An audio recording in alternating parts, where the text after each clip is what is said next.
এখন কিন্তু আমরা অবস্থান করছি এই প্রধানমন্ত্রী সাবেক প্রধানমন্ত্রী শেখ হাসিনা যেখানে থাকতেন তার ঠিক উপরতলায়, যেখান থেকে ছাদ, এবং সেখান থেকে কিন্তু আমরা আপনাদেরকে দেখানোর চেষ্টা করছি এখানকার সর্বশেষ পরিস্থিতি। এখানে কিন্তু কোনো কিছুই আর এই সবকিছু কিন্তু আসলে ভেঙে চুরে চুরমার করে দেওয়া হয়েছে। চলুন আপনাদেরকে একটু দেখানোর চেষ্টা করি।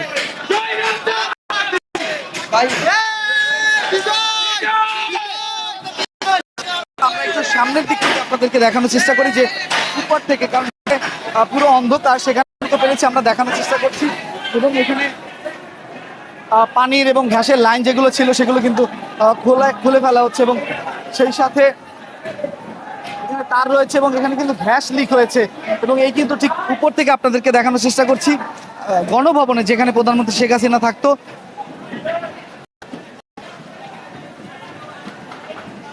এবং এখান থেকে অনেকে যে যা পারছে সে সেটা নিয়ে যাচ্ছে এবং বলছে এইগুলো স্মৃতি হিসাবে তিনি সকলে রাখতে চায়। এবং আপনারা দেখছেন এই তারগুলো কিন্তু আসলে খুব মূল্যবান। তো সেই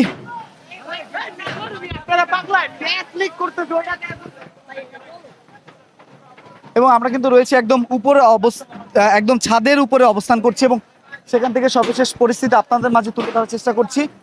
ভাই একটু ধরবেন জাস্ট।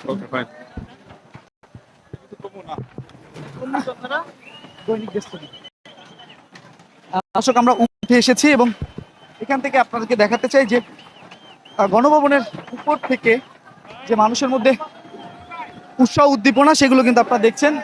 এবং উপরে উঠে কিন্তু বাংলাদেশের ফ্ল্যাগ কিন্তু উড়ছে।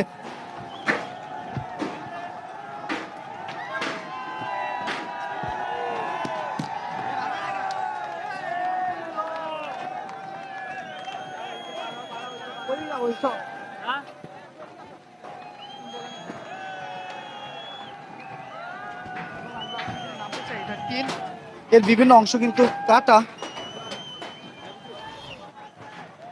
তো আপনারা দেখছেন এই যে গণভবনের উপরে, যেখানে সাবেক প্রধানমন্ত্রী শেখ হাসিনা থাকতেন, এবং সেখানে কিন্তু এখন জনগণ থাকছে।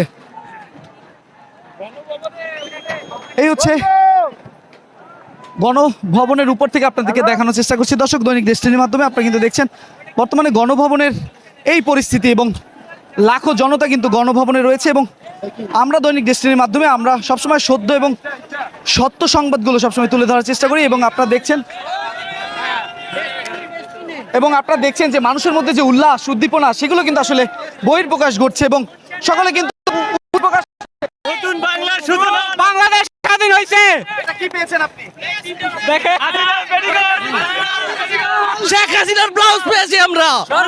আমার একটা ইচ্ছা ছিল যে খুনি হাসিনাকে नेहंगा करके बंगबंधु टनल के सामने उसको नेहंगा करके झुलाए देंगे हम। তুমি হাসিনা সারা বিশ্বের যে প্রান্তে জানো এই বাংলার জনতাকে বাংলাদেশে এনে রক্তের হিসাব তোমার থেকে নেবে এই বাংলার মানুষ। আজকে সে যদি বাংলাদেশে থাকতো, আলহামদুলিল্লাহ অনেক দোয়া করছিলাম, আমি অগ্রিম আলহামদুলিল্লাহ দিছিলাম, যেটাই হয়েছে। সে নাকি পালায় না। সে তো বলছিল অনেক সুন্দর করে যে সে নাকি হচ্ছে পালায় না, সে হচ্ছে এই দেশেই থাকবে। তার কোনো কিছুই আর খুঁজে পাওয়া যাচ্ছে না ভাই। এটা হলো চলে গেছে ভাই।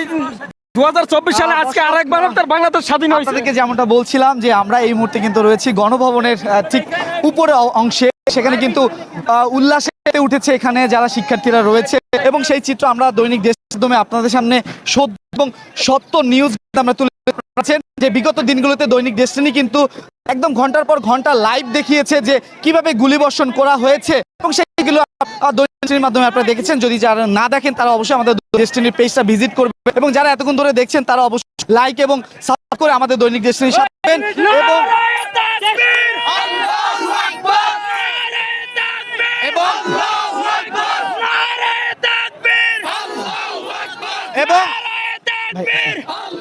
এবং দর্শক সকলে কিন্তু এই যে দৈনিক ডেস্টিনির প্রতি কিন্তু তারা ভালোবাসা দেখাচ্ছে, কারণ আমরা সকলে সবসময় সত্যের পথে সত্য নিউজগুলো তুলে, এবং সকলে দেশ প্রেমে পড়ে।